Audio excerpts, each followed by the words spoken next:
In 2025, FlightScope has released something massive. Actually, it's kind of small, but what it does is huge. This is their brand new Mevo Gen 2. Now, while the name implies it's a second generation of the famous Mevo, in practice, I've found it's much closer to the Mevo Plus. Both from a form factor, the feature set, including fusion tracking, which combines both optical and Doppler radar technologies, and from an accuracy standpoint. Price-wise, it sits right in between the two. The MSRP at launch is $1,199. And that means it packs a metric crap ton of value for the price. I think this is going to completely shake up the launch monitor market for both the budget and the mid-price categories. And that's a good thing for all of us. On today's video, we're going to unbox it, test out all the major features, and cover the pros and cons of this new Mevo Gen 2. I'm also going to be very active in the comments, so don't be shy. Leave questions and comments down below. I'll be responding as much as I possibly can.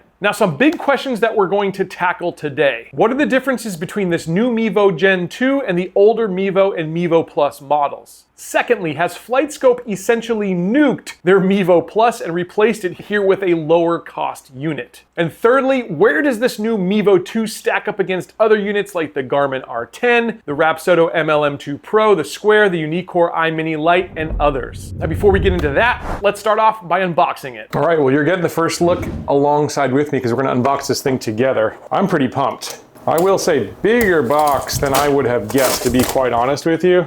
The older model of the Mevo was pretty small. If I remember right, that box was maybe half the size of this one. This is almost the size of the Mevo Plus, so this is probably gonna be a much bigger unit, and if that's to scale, well, we're gonna find out right now if it is, then that is gonna be something very, very interesting. Here we go. They do a great job with the packaging. I know a lot of people don't take stock in packaging, or they think it's weird that I even mention it, but I've said it before, I'll say it again. I've done hundreds and hundreds of reviews on this channel, and especially when it comes to technology, stuff that is prepared with care, packaged with care, is generally the better stuff.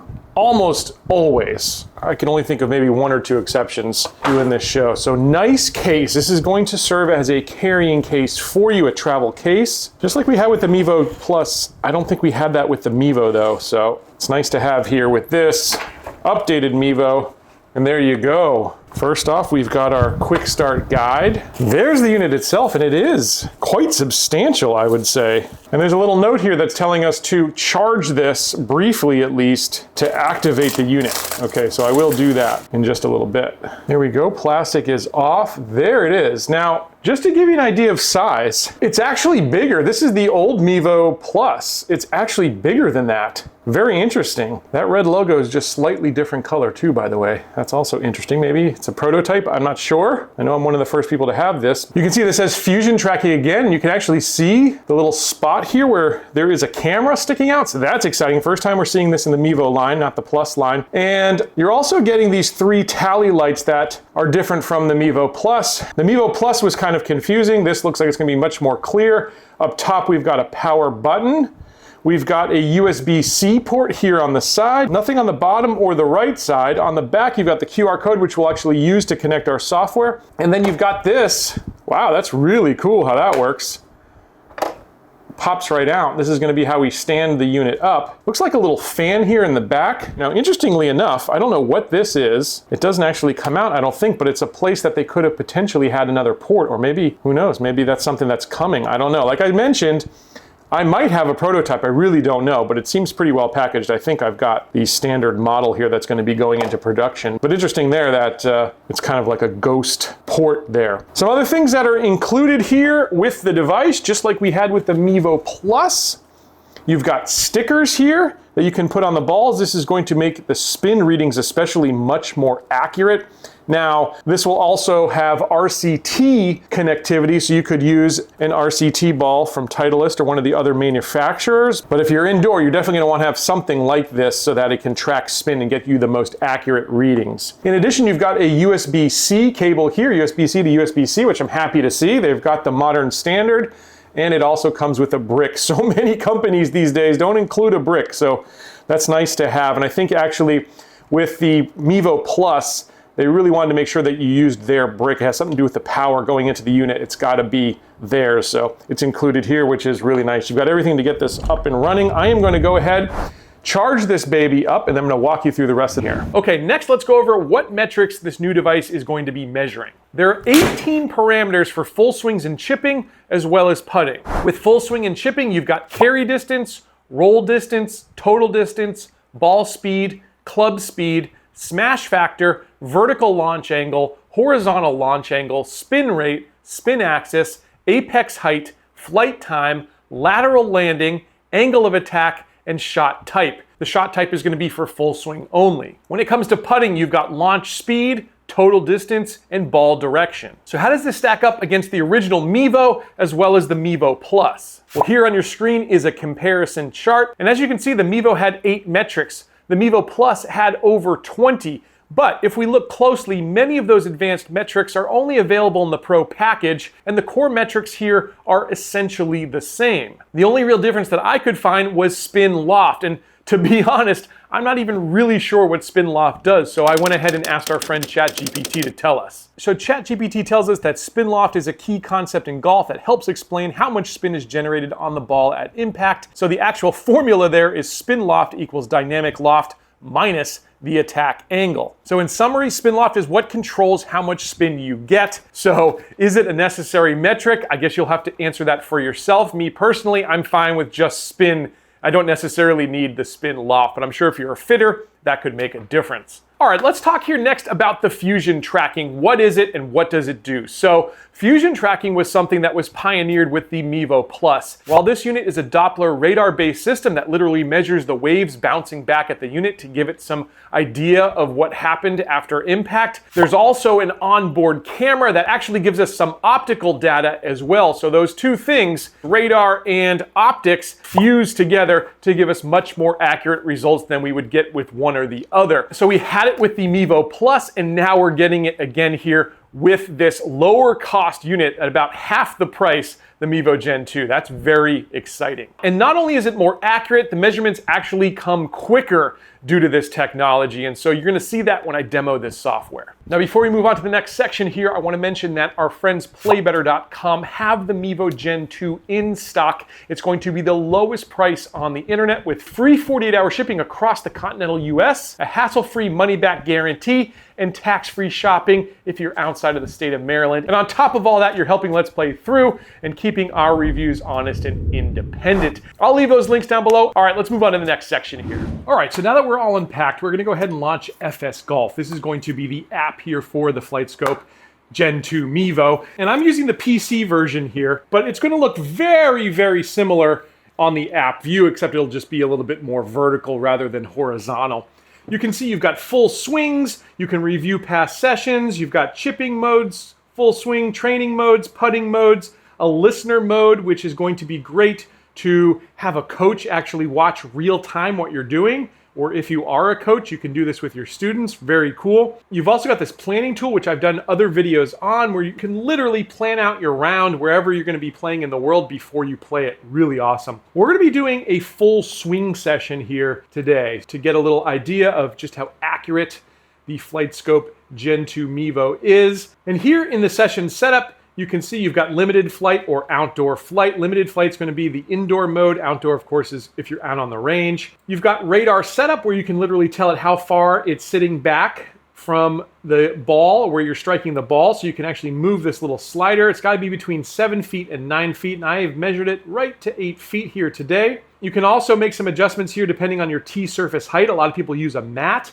that is raised above the ball, and you can just tell the system here, hey, my mat's 2 inches above the ball, for instance. Today I've got a mat though that is at ball level, so we'll keep that at 0. There's a couple of other settings here, including you can set the altitude and other environmental considerations here, but I'm going to keep it at the defaults. I'm pretty much at sea level anyway, so we'll keep it at 0 feet altitude. One other setup thing here is the balls. We got to tell it what balls we're using. I'm using the RCT balls. As I mentioned, if you want accurate spin numbers and you want accurate shot shape indoors, highly, highly recommend you use RCT balls. So we'll start this session up. Now, a couple of things that have been updated here. with this new software is now you can color code clubs, which is really cool, and the shot traces are all going to be their own colors. Just a better user experience, so I'm really glad they did that. I'm going to choose 9-iron. I've chosen this orange color for this one. And this is the basic setup. You've got the range here on the left, you've got your data points here on the right, but you can change things around to your heart's content. For instance, you can get a full range view. If you had an external camera, you could set that up and actually sync the shots together, the data, the video, and the range view. Really cool. You've got a data table here, which we'll look at in a little bit. But we're gonna stick here with the split screen layout. Now I'm gonna take a 9-iron, and I'm also judging accuracy here in this initial test. And I know with a 9-iron that my carry number should be somewhere around 140, and my backspin should be about 6,000 RPM or so. So we'll get an idea here of the data after we take a few swings, and we'll kind of work our way through the bag a little bit.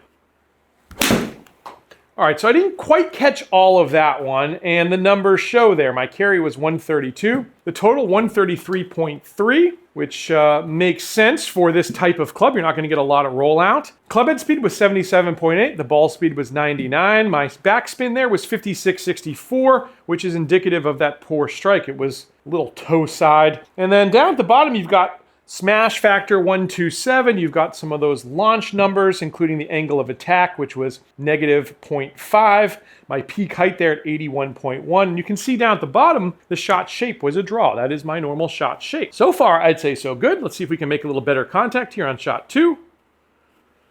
It was a little better, but it was still slightly thin. I know I've got more in the tank, but there you go. There's my carry number, which is expected at 140.6. My spin number is up there with a little better strike at 64.32, so I like to see that. My club head speed was 78.9, and that ball speed 105.5. Again, shot shape there was a draw, and I missed that just a little left of target. Pretty much what I experienced swinging the club is what I got there in terms of data, so that is really good to see. Let's take one more shot here.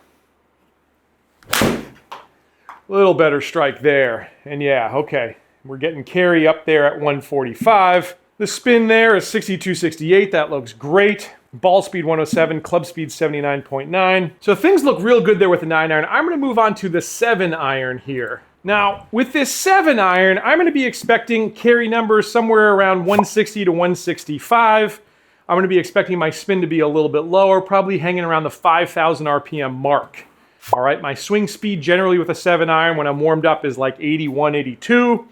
So let's see, again, just how accurate we think this is. Pretty good strike, although with all of my shots here today, it's heading a little bit left.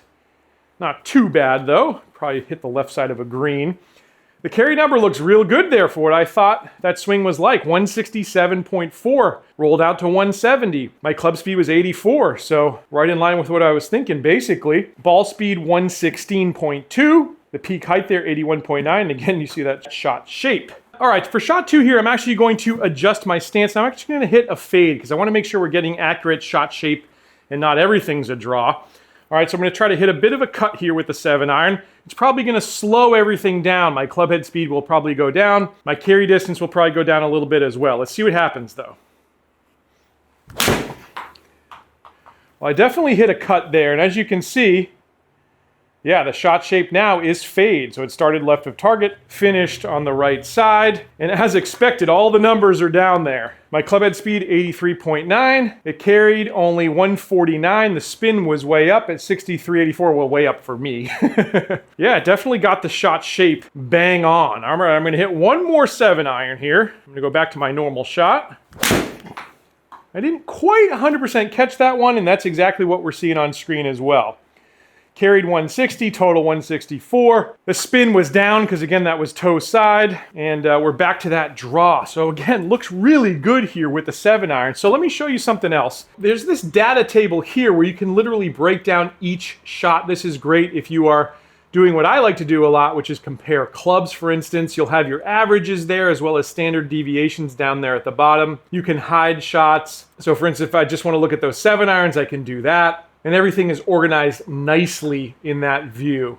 Really, really great. All right, we're gonna move on to a 4-iron here. And with this club in real life, I'm somewhere around the 200-yard mark for total. So I'm guessing my carry will be around 190 to 195 or so. If I catch it really good, it might be a little higher. If I don't catch it so good, it'll be a little bit lower. All right, 4-iron here. I caught that pretty nicely. And there you go. There's the carry number I expected, 196.6. The total was 202. Clubhead speed was 89. My spin was in the right spot there at 30.45. Felt like I hit it in the middle of the club face, and it finished right there in the center. So really exciting what I'm seeing so far here in terms of accuracy. I hit 1,000 shots plus every single week, so I know my numbers inside and out. This looks really, really good. Shot 2 here. Again, pretty decent strike. Maybe not quite as good as that first one. It was just a little bit off the toe, but not bad. Carried 192.5, rolled down to 198. Clubhead speed was 88, the ball speed 126. That spin, again, right where it should be at 33.20. So far, very, very good. We're gonna move on to the driver here. Now with driver, I'm expecting my carry to be somewhere around that 230 mark. Now it could go up and down 10 yards depending on how well I strike it. My spin number, I'm expecting to be somewhere around the 22 to 2300 mark as well. And this is the driver I was actually testing out on the course with my GC quad here this morning. So I know with this particular driver, I should be somewhere around 2200 RPM for spin. Let's find out what this thing tells us. That was hit pretty darn well. Then yeah, look at that, carried 234. Look at the spin number, 2325. Clubhead speed 102.1. If you watch my videos, that's just about where I'm living right now. Ball speed 144. Shot type straight. How about that? I'll take it. The other thing that's impressive to me about this unit is just how quickly we're getting the data. Right away, it registers the shot almost instantaneously, and there's just about a half a second to maybe a second lag before we get all the data. Some of the best units I've seen this year would be, I would say, the Unicore IXR that sits above you, but that's a $6,000 unit. Something like the Apogee, that's an $11,000 unit, sits above you. This is very, very snappy for the price point. All right, shot 2. Hit that a little low. Yeah, look, it came off low. And that's a big difference in terms of carry. Look at that, carry 200. The spin number still does look right though, 2233. All right, I'm gonna hit one more. Oh yeah, I got a lot of that one. As you can see, the numbers are bang on what, again, I would expect. Carry 234, total 242, clubhead speed 100, ball speed 143.6. Again, if you watch the show, you know that's exactly where I live. So I'm really excited about the accuracy that I see with this thing. In my time testing this unit, I've had one misread, I would say, that looked a little bit off. The smash number was a little bit high, but all in all, for the price point, this thing looks extremely accurate. Now, you're probably wondering, I've got all this fancy equipment, why don't I put it head to head? I will be doing that, so do hit the subscribe button.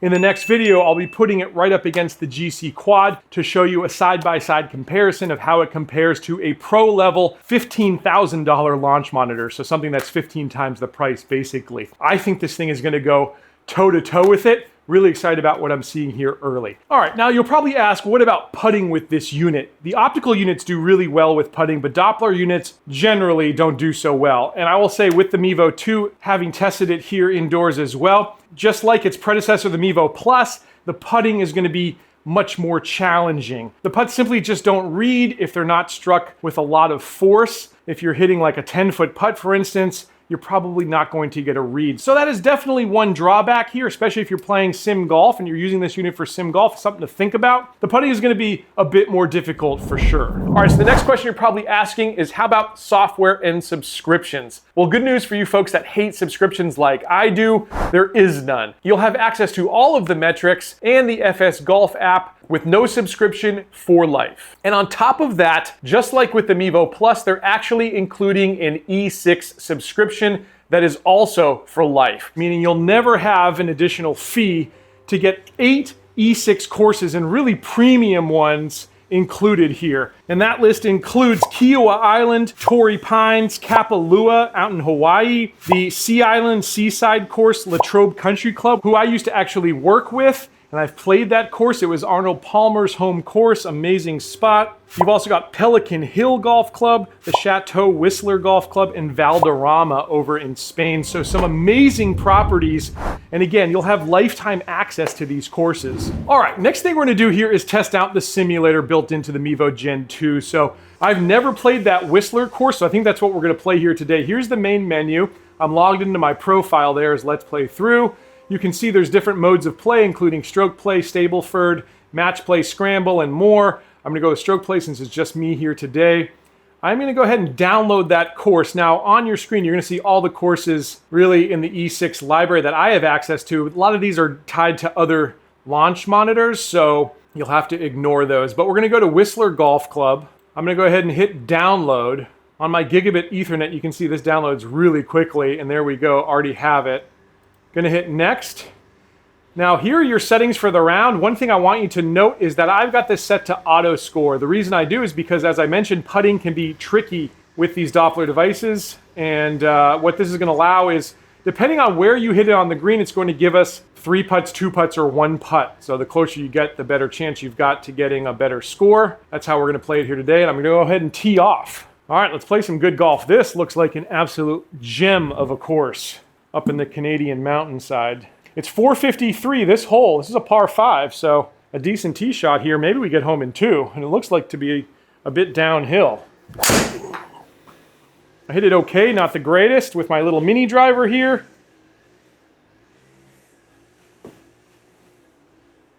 And that went 250.8, looks great. All right, so yeah, maybe we do have a chance to get home in 2. As you can see, you got the stats there on screen that are coming right off the Mevo Gen 2 here. I've got 202 in, so yeah, heck yeah. Let's give it a shot. I'll take that 4-iron out. We know that's about what I was hitting it. Now, I am in the rough, so down in the bottom right, you can see there's a little bit of a penalty, which again makes this much more realistic. It's gonna take some spin off, it's gonna take some power off. So I've actually got to hit it a little further than 202, which means I've really got to get all of this one. Bunkers there on the left, it looks like. Here we go. I pushed that to the right, I think. I did hit a cut, and that's exactly what I got. Now, oof, there's a big bunker there on the left, which now I know about. All right, cool. Well, that's great, because I'd love to see how this reacts out of the sand. I'll take my 58-degree wedge out. This is a bunker shot, so again, I'm going to lose quite a bit of power there, as you can see on the bottom right. It's 80 feet. It's also up 8 feet, 6 inches, elevated. So I think I'm going to have to take a pretty nice whack out of here in order to get there. Boy, I really controlled the distance very well there. And that bodes well. Again, in simulator golf, wedges sometimes can be a little tricky, but I feel like I nailed it there. And I got auto-putted 2 auto putts, and I am still even par. That's really nice. We're gonna play 3 holes here today. This one is 258. It's a par 4. It's a short little par 4. So I'm gonna go down to a 5-iron. This is just target golf. Didn't quite get all of that one, but it's going to be fine for this little hole. Yeah, that's about what I'd expect for such a poor strike. I would have liked to have gone about 40 more yards there, but we still only have 100 in. That is generally a really good distance for me. I'm going to go 54-degree wedge. I'm going to aim kind of for the meat of this green because it looks like the pin is on the left-hand side as well. Don't know if I hit that 100. It's going to be short, I think. Oh, get up. Ooh. Very, very lucky. Honestly, let's see if we get the auto putt. I'm right there on the fringe. Nasty swing, but yeah, okay. Well, I'm still even par even after that poor swing. So you can see you can play around very fast here with this system. And all right, again, another short par 4. I honestly never checked my tee boxes or anything like that. And I guess I'm playing some forward tees, it seems like. Or this is just a short course in general. I don't know. If you've played it, let me know down in the comments. I'm going to go mini driver here again and try to hit a bit of a cut. I'll hit it pretty darn straight, actually. Distance-wise, about what I wanted to do there. All right, so again, we should have a short club in our hands. Should be a wedge of some sort. 138. It would be a pitching wedge, but I have to go up 33 feet. So I'm going to hit 9-iron. I'm going to take another club. See if we can put a good swing on it and end strong. I did. Nice swing there. Did I get the weight of the shot correct? Yes. Check. Oh baby, settle. That looks like 2-putt distance to me. So you're seeing also in real time the speed of how quickly you hit the shot and start to see it move on the screen. It's really good. So there is your simulator golf demonstration. Again, you could turn on putting to make this a little bit more realistic, but you've really got to get the setup perfect to get accurate putting. And there are some tutorial videos out there on the web that will give you some guidance on how to do that. It is possible, but it's much more difficult. I like it this way, quick round, I'm working on my swing, and that's really all I need to do here indoors. Either way, I think this simulator is a lot of fun. All right, next let's cover pricing, and I want to compare and contrast this again to the Mevo as well as the Mevo Plus in case you're trying to figure this out like I was. So, as I mentioned, the Mevo 2 is priced at $1199. Let's compare that with the Mevo Plus, which is pretty much these days on a permanent sale. The MSRP is $22.99, but $18.39 is where you can pick this up for today as I'm making this video. So even on that sale price, you're getting most of what you're getting here in the Mevo Plus, as long as you can live without some of those really advanced metrics that fitters need. And you're getting it for about 65% of the price. And I should say, in order to get that advanced data, things like D-plane and impact location, you're going to have to spend money on that software upgrade anyways, which is going to add another $975 to the price. Regularly $14.99, but again, generally on a sale. So really you're getting a ton of value here for a substantially lower price. And then you've got the original Mevo, which when it was first released, I believe was $399. Now you can pick this up for $299, but it's going to do significantly less, of course, than this new Gen 2. And so I think it's, again, a really compelling product, especially getting the E6, getting all those extra metrics, getting that added accuracy. I think it's worth stepping up to this one as well. All right, in the next section here, I want to cover the pros and cons of this device. Let's start off with the pros. I always like to go positive first. For me, it's the price. As I mentioned in the last section, this one makes a whole lot of sense at this price point. And again, they're essentially giving you most of the value of their more expensive product at about 65% of the price, and over half the price if you think about that original MSRP, which is incredible. Again, having no subscription is a massive deal for a lot of us consumers who are tired of living in a world filled with subscriptions. That accuracy being so good, and again, we're going to test it further here on the channel, but with what I can see, it looks fantastic. That is a massive pro to this one. The fact that this comes with a case and the mobility of this unit where you can take it outdoors, take it indoors, and it can be used for both right and left-handed golfers because it sits behind you, I think that's a massive plus. And the fact that it's easier to connect to a PC and you don't have to have all the struggles that are involved in